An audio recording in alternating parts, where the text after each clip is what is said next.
What happens when autonomy and political integration collide head-on? Let's travel back to a pivotal moment in history.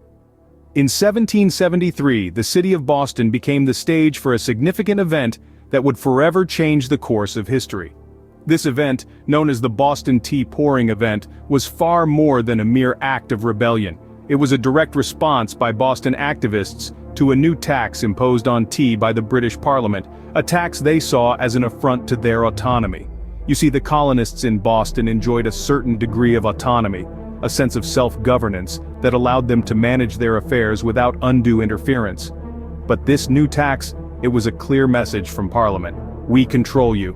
And the people of Boston, they didn't take too kindly to that message. However, the British Parliament wasn't about to back down. Instead, they doubled down.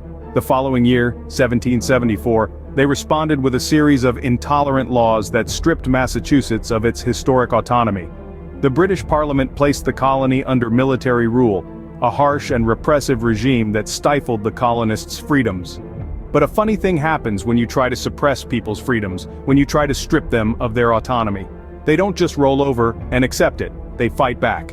And that's exactly what the colonists did. This turn of events sparked a wave of anger and protest, not just in Massachusetts but across all the 13 colonies. This was no longer just about a tax on tea or the autonomy of one colony.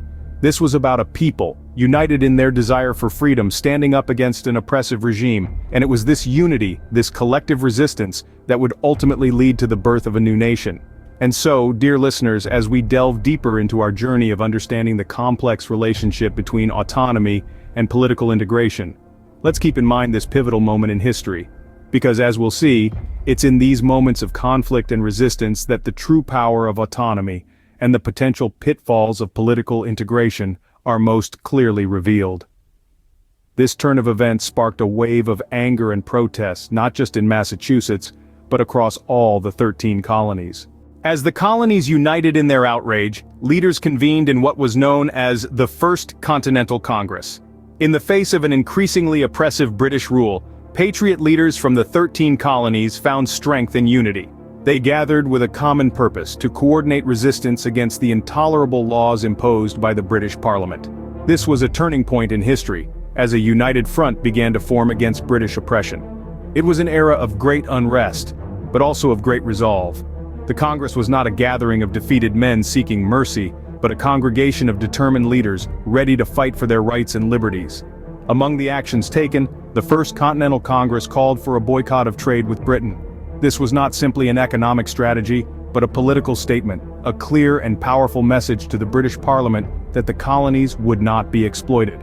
They were determined to assert their autonomy, their right to govern themselves and make their own decisions. The Congress did more than just call for a boycott. They published a list of rights and grievances, laying bare the injustices they had suffered under British rule. This list was a declaration of their rights, a testament to their grievances, and a call to arms for all colonists. But they did not stop there. They petitioned the monarch to redress those grievances, to acknowledge their rights, and to rectify the injustices. This was a bold move, a direct challenge to the monarchy, a demand for justice and autonomy. Despite their best efforts, the petitions to the monarch were fruitless. But this setback didn't deter the colonists. Instead, it led to the convening of the Second Continental Congress in 1775, marking a significant step towards political integration in the face of adversity.